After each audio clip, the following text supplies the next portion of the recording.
Welcome everybody to the University of Applied Research and Development, our emergency response and risk management podcast. I'm delighted to have with me Lucien Canton, who's an emergency management consultant in the US in San Francisco.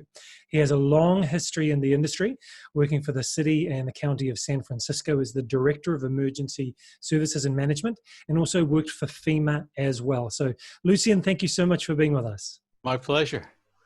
Lucien, we had a little bit of a chat just before we jumped on the podcast. I'd love for you to share with us how you came to be where you are, what your role is now. Okay.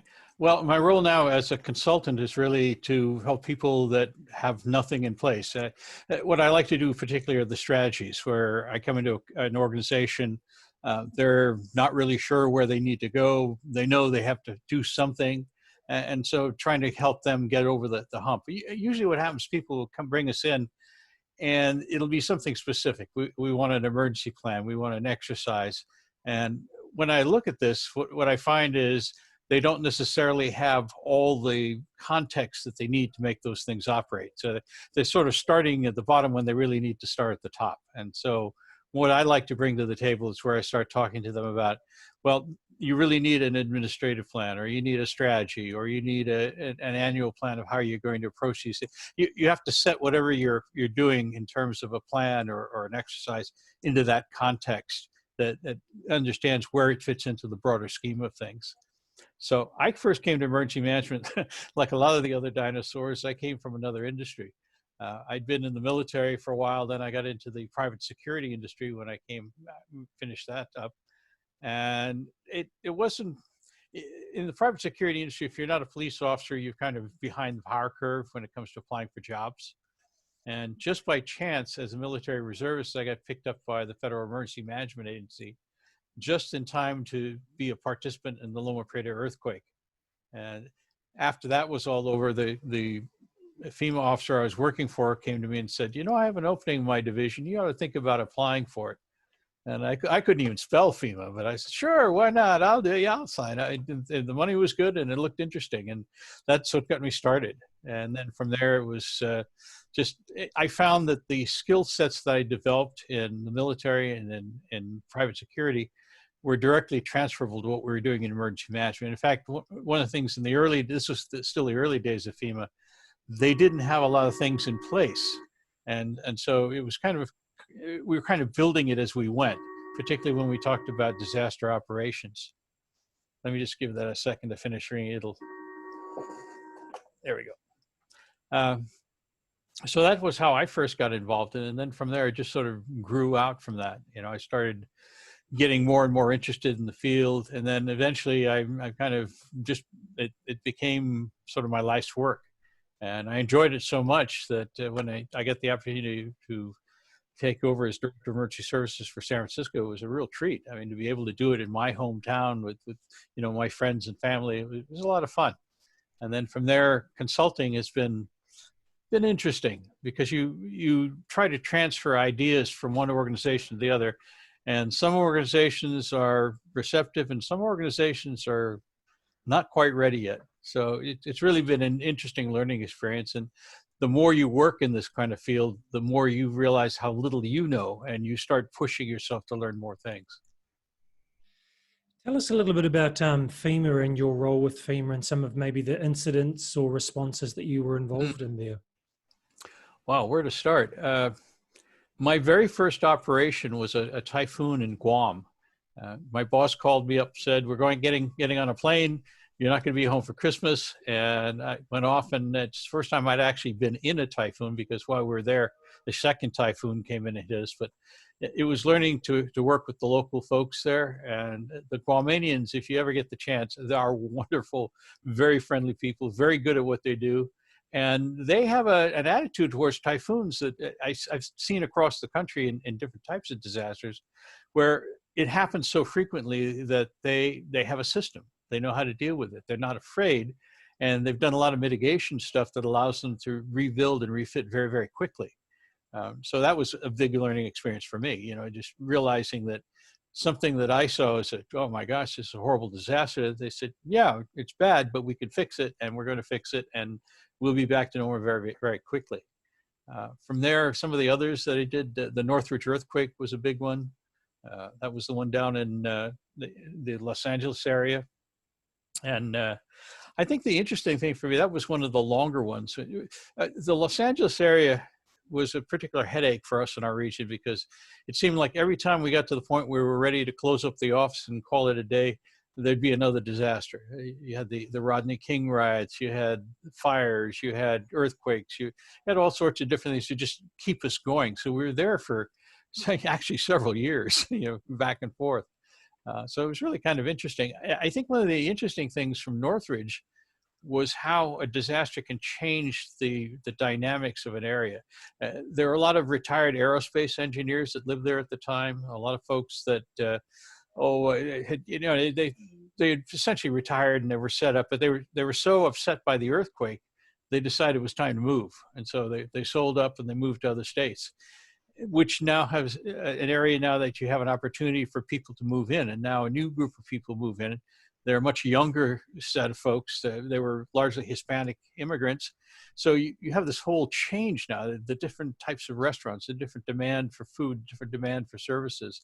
And so one of the things that is always interesting to me is how quickly disasters can change things for folks. Even though we think we're getting back to normal, it's sort of what we call a new normal. I love that you said that. I've been talking about the new normal for the last couple of weeks and just really emphasizing, particularly for academic providers, that things won't be the same. You think it's going to be back to normal, but it's going to be completely different than you think it's going to be.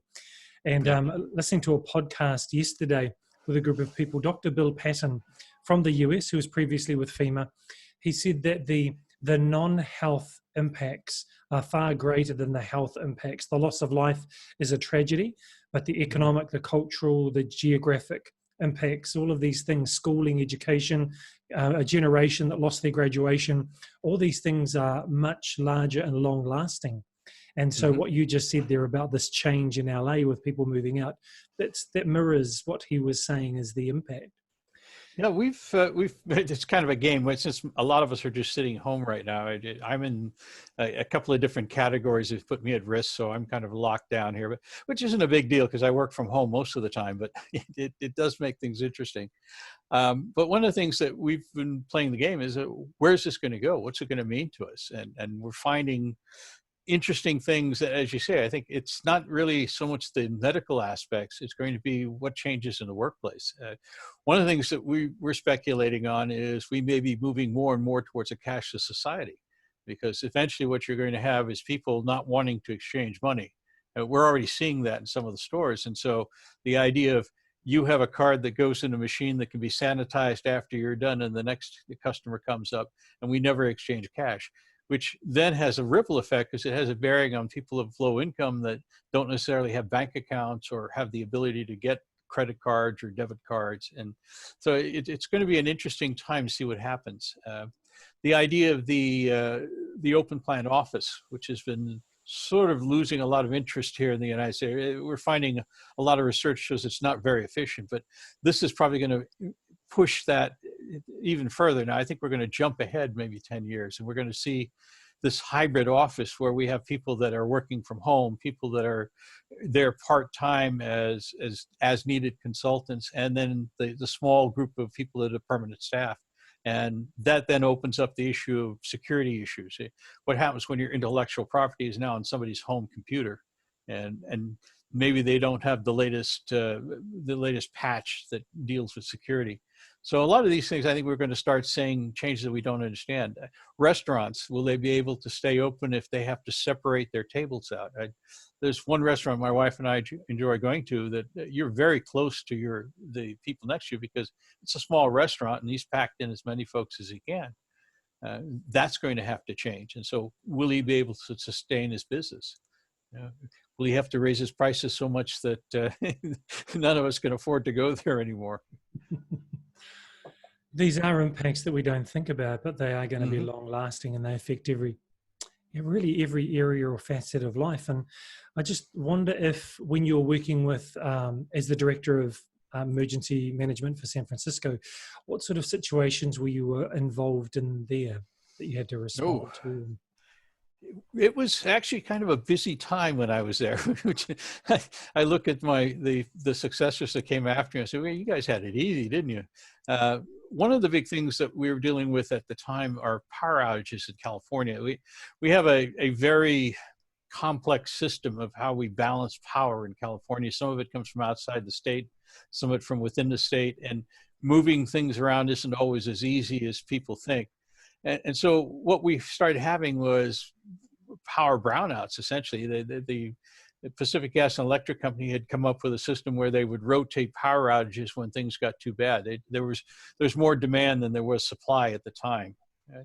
Now, later on, we found that there was some manipulation going on, and some folks went to jail over it. But the bottom line was what we had to deal with as emergency managers was this fact that at a certain time each day, we had a good chance that there'd be a portion of the city shut down. And what would make it more difficult for us is that when the power company refers to blocks of electricity, they weren't referring to like city blocks. They were referring to blocks of circuits. So turning off a block from the power company might mean that we have a hospital in one part of town, a nursing home in the other part of town, a manufacturing facility, stores, malls, things like that, but they'd be scattered over the city. So one of the things we had to develop was how are we going to find out where these things are? How are we going to, we had to interface with the power company and figure out what we could download from them so we could then plot that against our city maps and say, okay, today we know that these areas are going to be a problem area, and we'd think about traffic control points, we'd think about extra security, we think about notifying people that were at risk, and so it kind of kept us busy. And then San Francisco always has a lot of not civil disturbances, a lot of parades and protest marches and things like that. So that's always a headache. And at that particular time, there was a lot of that sort of thing going on. And, San Francisco, we're definitely like, it's the land of peace here, but everybody that was against the war would want to have a protest in San Francisco because they know, we were sympathetic. What that's actually created for us is an interesting situation where our police are extremely well versed in dealing with crowds, and they have a way of keeping things on track without a lot of the problems that you see in other parts of the country. They really know how to deal with marchers. They really know how to enforce the law without getting crazy about it. And we have very few occasions where things go south on us. That's really interesting. What else did we do? I was trying to write really fast about that. You said, so because the actual, when they talked about a grid, it's not a location based, it's an electrical system based. So you had to think traffic, security, notifying people, hospitals. That's a huge number of different things that are all impacted by this one situation. Give us another example of something you're involved in where you had to think about all these different things. One of the things that we did in San Francisco that I found was very, very effective was every month we held a meeting with the different planners from each of the departments. And initially, when I first got there, I inherited a meeting that was really long. It was just several hours worth of meetings, and they really didn't accomplish anything. So we eventually evolved a system working with these folks where we had a portion of the meeting where it was things you need to know, announcements, things like that.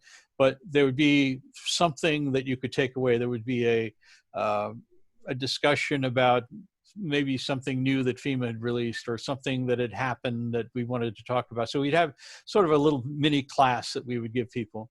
Then we would do a quick tabletop exercise based on something that had either occurred or was about to occur. And sometimes, people would look at us like, yeah, really? I remember we have quite a lot of bike riders. I forget, it was critical mass. Every Friday, all these bikers would get together and ride through the city, and they wouldn't pay too much attention about traffic rules and where the police were and things like that. So they were setting up a really big one, and we had a tabletop where we said to people, we're going to look at this and what would happen if things get a little crazy. And they're like, no, we just had a big meeting with them. Everything's fine. Everything's been great. And of course, that turned into a real nightmare, that particular one. There were a couple of incidents, several people were arrested. Next month, we came back and said, we'd like to do that same exercise again. Everybody, oh, yeah, that's a great idea. We should do that. So we do that. And then one of the things that surprisingly, we just sort of go around the table and what are you working on? And every now and again, something would come up where people would say, I didn't know you were doing that, and we need to talk because that's going to create a problem. For example, we had one of the big bike rallies that they were going to do, and they had everything laid on. The police had been working with the organizers for months, and what we found was they were going to go around this big circle, multiple times, and the fire department came out of their chair and said, you do realize that we have to be able to respond into that circle, and we also have a fire station in that circle that's got to be able to get out. And nobody had ever thought about, if you've closed off the circular race route, how is this going to happen? And so we had to bring the police and the fire together, and they worked it out. It was not a big issue, but nobody had thought about it. And that's why I think this idea of bringing people together, having them in the same room, having them talk to each other and exchange ideas, that really makes a big difference from the perspective of, keeping things on track. You mentioned at the start about going into businesses, and often we think that you can go in and take an idea from one place and transplant it into another place. How do you go through that discovery process with the business and identify the gaps and what you need to do? Well, each business is a little bit different. One of the things that I try is not to go in with preconceived notions, and not to go in with the idea that there's something wrong. People sometimes think, oh, they're calling in a consultant, therefore there must be something wrong, and not necessarily. People may just want to have things checked over. They may actually be doing things right. They just need you to confirm that. There are a number of things that I do when I go in. The first is anything that they have in writing, I like to see. If they have an existing plan, I want to start with that. And then I like to do one-on-one interviews. If I can't do that, then I'll do group meeting. Occasionally I'll start with a group meeting and then break out into individual interviews, but ultimately it's talking to people and finding out what's really happening. And one-on-one people will tell you things they won't necessarily say in a group meeting. And so I like to get that personal end of things going. Sometimes I've done that remotely. I had one project that was really interesting. It was a national organization that had a group of it was an industry organization. And one of the things they wanted to do was to come up with a plan or a template for an emergency plan that each of their members could use. In interviewing the members, one of the things that we found out was they really didn't need that. They already had plans. What they really wanted was some way of making sure that their plans were in fact good and would do the things they needed to do. So I went back to the client, we talked about it, and what we did was we changed it to, rather than creating a new plan template, we created a guidance document that kind of looked, these are the areas you need to make sure are in your plan. We gave some examples of best practices that people had done. And we tried to make it something that was simple, but then could be used to do an assessment on their existing plan and find out where they might have some gaps. So I think, talking to people is it's a lot of what I do. So for the people that are enrolled into our programs and they're thinking about using what they're learning in this course to stay in the present industry or maybe branching out to another one, these are the people who have been in here for a while in the oil and gas industry or other industries. What would you say to people that are either presently in or looking to move into this sector, this industry? What are some training, some experiences, some things they need to do to make sure that they have that career experience to really make a contribution? Well, I think that one of the things that people don't realize is there is a wealth of information already out there on emergency. When I first came to emergency management, I was with FEMA for, 6 months or so before I even realized they offered sub-courses online that I could be taking to teach me my job. And I do recommend, by the way, that if people are looking at it, they should take a look at the FEMA sub-courses. There's some very good ones there. They're distance learning program. But I think one of the things that I suggest to people is you have to broaden your perspective. So you need to understand where the research is and start looking at some of the basic research. I think the big advantage that people coming into the profession now have over people like me is they're starting with that. They've got a class that they can, like your program, they have a program that they can get involved in that teaches them the academic side of things. What they usually will lack is experience. And so that's what we're trying to figure out. How do we give people experience? Most of my generation came to emergency management with experience, but not with this background. And so we've made a lot of mistakes. For example, a lot of our plans are based on the old concept that, people are going to panic, therefore we have to be in charge. We have to be, there's going to be a strong central authority. You can't let people get away with anything. And obviously, if you go back and you read history, you'll find that that's never been the case, and that people don't panic. They try to organize. I did a presentation recently for our national organization.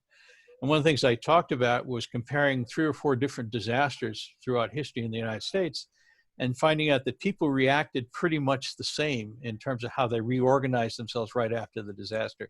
The Johnson flood, for example, San Francisco, Chicago, they all did the same thing. It all came together, broke up into functional groups, and went out and tried to deal with the problem that they had. So learning how people have done things in the past, learning what the research is showing us, learning, how people will actually react in a crisis versus how we think they'll react, I think is the single biggest thing I would suggest to people.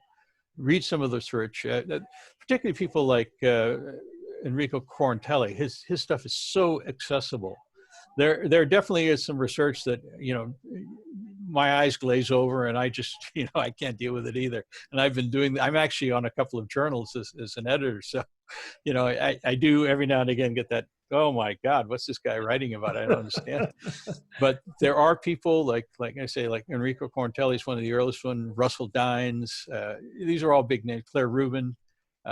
All their material is very, very interesting and very accessible, and, certainly worth taking a look at. So if I were advising somebody that's getting into this profession, I would say start with the basics. Start reading books. Start reading history.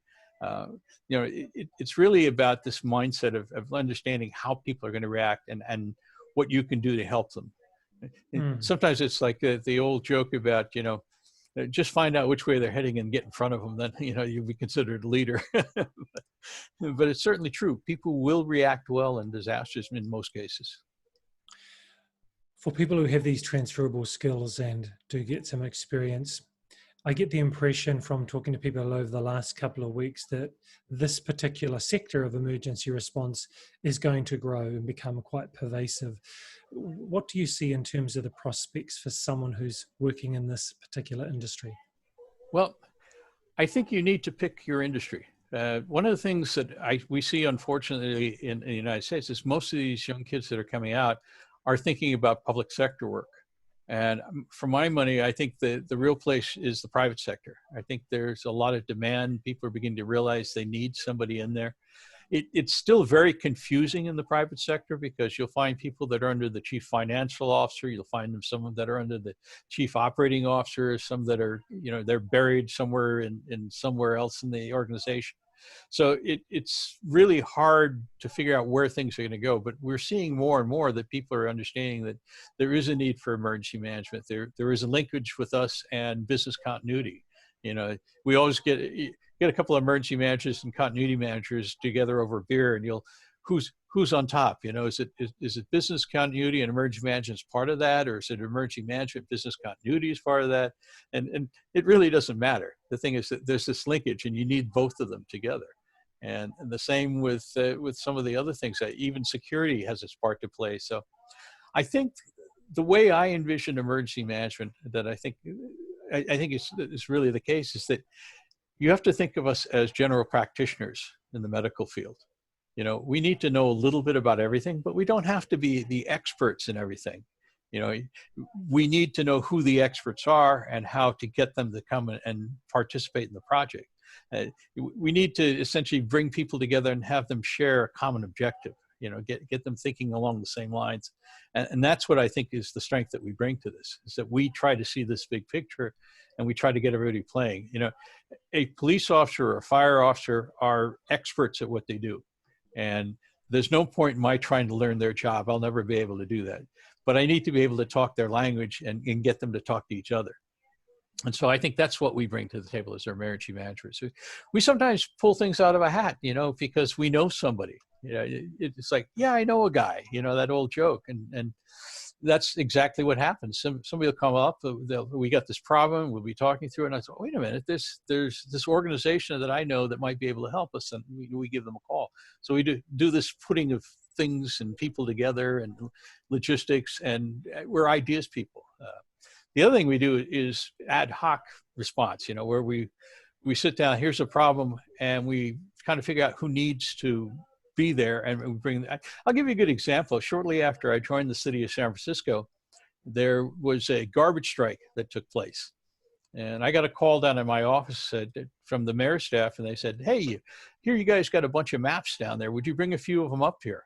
And like, yeah, okay. And they said, well, what we're trying to do is we're trying to figure out where to put collection sites. The theory is that people will bring their garbage to this collection site.